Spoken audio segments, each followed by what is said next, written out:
இருக்கக்கூடிய எலுமிச்சை பழம். வீரு உத்தரப்பிரதேஷ் மாநிலத்துல இருக்கிற ஒரு சோம்பேறியான ஒரு மனிதன். பெருசா ஒன்னும் படிக்கலன்றதுனால அவனுக்கு வருமானம் பெருசா எதுவும் இல்லை.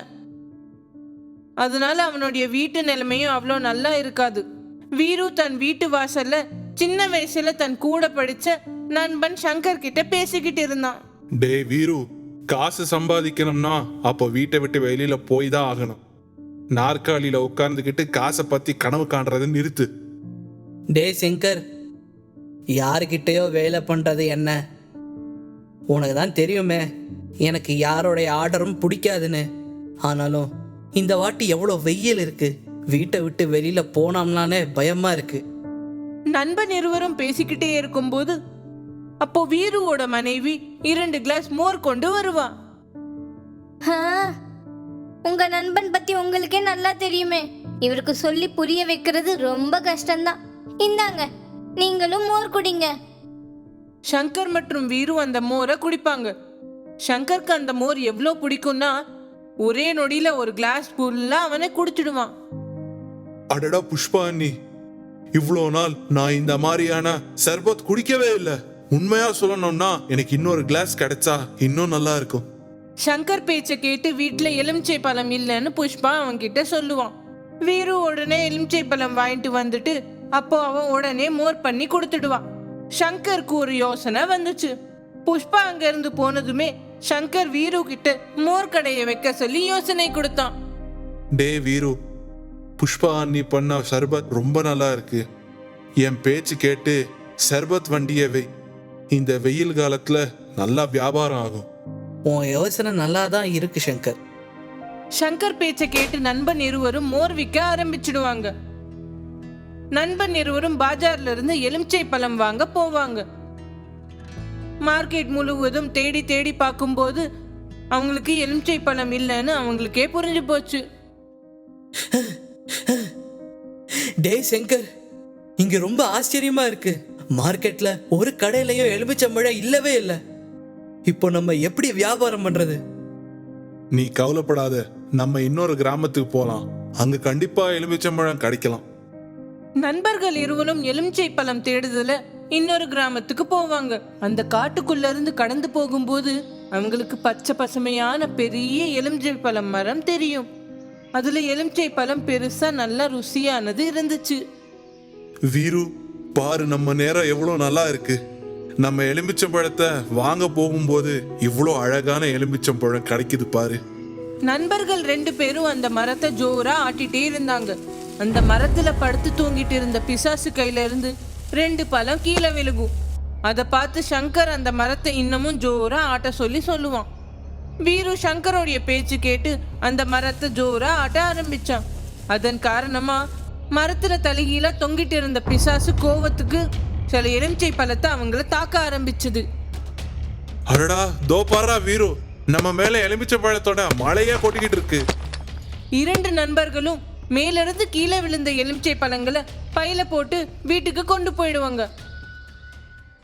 ஆனா புஷ்பா அதை வச்சு நல்லா சர்பத் பண்ணுவான். கிராமத்து மத்தவங்க எப்படி அந்த சர்பத்தை குடிப்பாங்களோ அவங்க மெய்மறந்து போயிடுவாங்க. அவங்களுக்கு காசு கொட்ட ஆரம்பிச்சது. பார்த்தையா வீரு, முதல் நாள்ல 100 மடங்கு லாபம். நாளைக்கு கார்த்தால சீக்கிரமா எலுமிச்சம்பழத்தை பறிக்க போயிடலாம். டேய் கண்டிப்பா, இப்போதான் எனக்கு ஒரு சரியான வியாபாரம் உருவாச்சு. நாளைக்கு கார்த்தால 1 இல்ல 2-3 பைகளை எலுமிச்சம்பழங்களை நிறைச்சு கொண்டு வரலாம். அடுத்த நாள் நண்பர்கள் இருவரும் அவங்க சைக்கிள் எடுத்துக்கிட்டு அந்த மரத்துக்கிட்ட வருவாங்க. ஜோரா வேகமா அந்த மரத்தை ஆட்டி அந்த எலுமிச்சை பழங்களை பறிப்பாங்க. அதனால மரத்து மேல தூங்கிட்டு இருந்த அந்த பிசாசோடைய தூக்கம் திரும்பவும் கலைஞ்சு போச்சு. அவ வேகமா எலுமிச்சை பழத்தை அவங்க மேல வீசி சத்தமா கத்த ஆரம்பிச்சான். யார் அது? சும்மா சும்மா வந்து என் தூக்கத்தை கெடுக்கிறது. இது யாரோட குரல்? வீரு, இங்க ஏதோ பிரச்சனை இருக்கு. நம்ம சீக்கிரமா இடத்தை விட்டு போகலாம். டேய் நண்பா சங்கர், இப்போ நீ பயந்துக்காத. நீ எலுமிச்சம்பழத்தை பறிக்கிறதுலயே குறியாரு. இப்போ வியாபாரம் ஆரம்பிக்கிற நேரம் இது. பிசாசு அந்த நண்பர்களுடைய வார்த்தைகளை கேட்டுடுச்சு. 2 நண்பர்களும் அவளுடைய எலுமிச்சை பழத்தால தான் ஷர்பத்தை பண்ணி விற்கிறத அவ தெரிஞ்சுப்பா. அப்போ வீருவோட பார்வை அவனுடைய கைகள் மேல பெருசா இருக்கிற ஒரு எலுமிச்சை பழத்து மேல விழுந்துச்சு. டே சங்கர், அதோ அந்த பழத்தை பாரு. நான் இதுவரை இவ்வளோ பெரிய எலுமிச்சை பழத்தை பார்க்கவே இல்லை. இதை வச்சு நம்ம சர்பத் பண்ணா எவ்வளோ நல்லா இருக்குன்னு யோசிச்சு பாரு. அப்படி சொல்லிட்டு வீரு காலால அந்த எலுமிச்சை பழத்தை பறிக்க பார்த்தான். ஆனா அவன் தோல்வி அடைஞ்சான். கடைசியில வீரு அந்த மரத்து மேல ஏறி அந்த பழத்தை பறிச்சிட்டான். ஆனா அவன் கூடவே அந்த பிசாசோடைய முடி தெரியாம பிச்சுட்டு வந்துடுச்சு.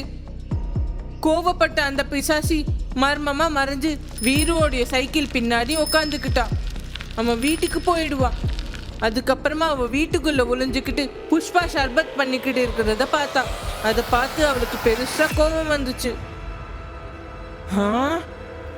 முதல்ல இவங்க என் தூக்கத்தை கெடுத்துனாங்க, ரெண்டாவது இவங்க என்னோட எலுமிச்சை பழத்தை பறிச்சுக்கிட்டு போய் ஷர்பத்தை பண்றாங்க. இவங்களை நான் விட மாட்டேன் பாரு. நான் என் ஒவ்வொரு எலுமிச்சை பழத்தோடைய கணக்க வாங்க தான் போறேன். அப்படி சொல்லிட்டு அந்த பிசாசு தன்னோட முடிய ஒன்னொன்னா பிச்சு எடுத்து பெரிய ட்ரம்குள்ள போட்டுடுச்சு. பிறகு 2 நண்பர்களும் கிராமத்துல சர்பத் வைக்க போனாங்க. ஆனா வீரு மனசுல ஆசை வந்து சங்கர் கிட்ட ரேட் அதிகரிக்க சொல்லுவான். முதல்ல சங்கர் ஒத்துக்க மாட்டான். ஆனா வண்டிக்கு முன்னாடி இருக்கிற ஜனங்களை பார்த்து அவனால வேண்டான்னு சொல்ல முடியல. நண்பர்கள் இருவரும் அதிகமா விலையில சர்பத் விற்க ஆரம்பிச்சாங்க. ஆனா வீரு அண்ணன், நீ சர்பத் விலைய எதுக்காக ஏத்திருக்க? என்ன பண்றது அண்ணன், எங்கேயுமே எலும்பிச்சை பழம் கிடைக்கவே மாட்டேங்குது. எங்க கிடைக்குதோ அங்க அதனோட விலை ரொம்ப ஜாஸ்தியா இருக்கு. வீரு மற்றும் சங்கரோடைய இந்த வியாபாரத்துல எல்லாரையும் காசு கொடுக்காம இருக்க முடியல. அங்கேயே ஒரு மரத்து மேல உட்காந்துக்கிட்டு இருந்த பிசாசு வீரு போய் சொல்லி எல்லாரையும் மோசம் பண்ணிட்டு இருக்கிறத அவ கவனிச்சுட்டே இருந்தான். அதனால அவ கோவத்துக்கு ஆளானான். பொய் பொய் பொய் சொல்லிட்டு இருக்காங்க. என்னோட எலுமிச்சை பழத்தை திருடி அதை வச்சு ஷர்பத் பண்றாங்க. அது இல்லாம இப்போ எல்லாரையும் ஏமாத்திட்டே இருக்காங்க. நான் இவங்களை விட மாட்டேன். அப்படி சொல்லிட்டு அந்த பிசாசு தன் கையில வச்சுக்கிட்டு இருந்த எலுமிச்சை பழத்தை பிசுக்கி கீழே சார கொட்டிட்டே இருந்தா. அப்போ ஷர்பத் கிளாஸ் எல்லாமே கருப்பு கலர் தான் மாறிடும். எல்லாருமே கருப்பா ஏதோ வாந்தி எடுத்துக்கிட்டே இருப்பாங்க. இது என்ன சர்பத், என்ன காப்பாத்துங்க. 2 நண்பர்களுடைய மூளை வேலை செய்யாமலேயே போயிடும். அவங்கள சுத்தி இருந்த எல்லாரும் கருப்பா ஏதோ வாந்தி எடுத்துக்கிட்டே கீழே விழுறாங்க. அதை பார்த்து வீரு மற்றும் சங்கர் அங்கிருந்து ஓடி போக பார்த்தாங்க. அப்போ அந்த பிசாசு மரத்துல இருந்து கீழே இறங்கி அவங்க முன்னாடி வருவா. 2 நண்பர்களை ஒன்னா கழுத்து நெரிச்சு அவங்கள காத்துல தூக்கிடுத்தா. என்னங்கடா, ஏன் அனுமதி இல்லாம என் பழத்தை திருடுனீங்க? இதுக்கு மேல எல்லாரையும் ஏமாத்தி ஜாஸ்தி விலையில விற்கிறீங்க. சொல்லுங்க சொல்லுங்க, நான் உங்களை என்ன பண்றது? உங்களை ஷர்பத் ஆக்கணுமா இல்லைன்னா ஜூஸ் ஆக்கணுமா? இந்த எலுமிச்சை பழம் உன்னோடதுன்னு எங்களுக்கு தெரியாது. இல்லைன்னா நாங்க இதை பறிச்சிருக்க மாட்டோம். ஆமா எலுமிச்சம்பழ பிசாசே, நாங்க தப்பு பண்ணிட்டோம், நீ எங்களை மன்னிச்சிடு. மன்னிக்கிறதா? ஏன் மன்னிக்கணும்? ஒருவேளை நான் மன்னிச்சுட்டா அப்போ என்னோட எலுமிச்சை பழக்கு யாரு கணக்கு சொல்லுவா? முதல்ல இது சொல்லு, உங்கள முதல்ல யார ஜூஸ் ஆக்குறது? பிசாசோடைய நகங்கள் அவங்கக்குள்ள ஆழமா இறங்கிட்டே இருந்துச்சு. அதை பார்த்து கிராமத்துக்காரங்க எல்லாரும் பயந்து ஓடி போயிடுவாங்க. 2 பேருடைய குரல் கேட்டு புஷ்பா அங்க ஓடி வந்தா. அட கடவுளே, இங்க என்ன ஆயிட்டு இருக்கு? இவங்க 2 பேரையும் விட்டுடுங்க ப்ளீஸ். இவங்க தப்பு பண்ணிட்டாங்க, இவங்கள போக விடுங்க. தப்பு ஏற்கனவே பண்ணிட்டாங்க, இப்போ இவங்களுக்கு தண்டனை எப்படி கொடுக்கிறது? முதல்ல இவங்க என்னோட தூக்கத்தை கலைஞ்சினாங்க. அது இல்லாம என்னோட எலுமிச்சை பழங்களை திருடி அதிகமான விலையில வித்தினாங்க. எனக்கு ரொம்ப தாகமா இருக்கு. இப்போ என்னோட தாகத்தை இவங்களோட ரத்தத்தால தீர்த்துக்குவேன். அப்படி சொல்லி அந்த பிசாசு வீருவோடைய மூஞ்சியை நக்கிட்டு இருந்துச்சு. பிறகு அந்த பிசாசு தன்னோட பல்களால அவங்க கழுத்தை கடிக்க போச்சு. அப்ப புஷ்பாவுடைய பார்வை வண்டி மேல வைக்கப்பட்ட ஒரு கிளாஸ் மேல விழுகும். அதுல அந்த பிசாசோடைய முடி இருந்துச்சு. அந்த பிசாசை நிறுத்த புஷ்பாக்கு வேற வழி எதுவுமே தெரியல. ஒரு நிமிஷம் இருங்க. எந்த சர்பத்தால உங்களுக்கு பிரச்சனையோ அந்த சர்பத்தை நீங்களும் ஒரு தடவை குடிச்சு பாருங்க. ஆனாலும் இப்ப சூடா இருக்கும். யாருக்கு தெரியும், உங்களுக்கும் தாகத்துக்கும். பிசாசு அந்த ஷர்பத்தை உத்து பார்த்தா. புஷ்பா சொன்னதுனால அந்த ஷர்பத்தை ஒரே கல்பா குடிச்சுட்டா. அடுத்த நொடி அவளும் கருப்பா ஏதோ வாந்தி எடுக்க ஆரம்பிச்சான். அவளோட முடி அந்த கிளாஸ்குள்ள இருந்தது அவ உணர்ந்தா. பிசாசு கத்திக்கிட்டே அந்த இடத்தை விட்டு மாயமானான். புஷ்பா வேகமா வீரு மற்றும் சங்கரை அந்த மரத்துக்கு பின்னாடி போய் நிக்க சொன்னான். அங்கிருந்து அவங்க அந்த பழத்தை பறிச்சுக்கிட்டு வருவாங்க. சரி, என் பேச்ச கேளுங்க. இவ எலுமிச்சை பழத்து மரத்து மேல இருக்கிற பிசாசு. அவளை அரிக்க ஒரே வழிதான் அந்த மரத்தை வெட்டி போடுறது. 3 பேரும் நேரத்தை வீணாக்காம சைக்கிள்ல அந்த மரத்துக்கிட்ட வந்துடுவாங்க. வாளியால அந்த மரத்தை வெட்டுவாங்க. அப்போ அங்க எலுமிச்சை பழ பிசாசு அங்க வருவா. அந்த மரத்தை வெட்டிட்டு இருக்கிறத பார்த்து அந்த பிசாசு கத்த ஆரம்பிச்சான்.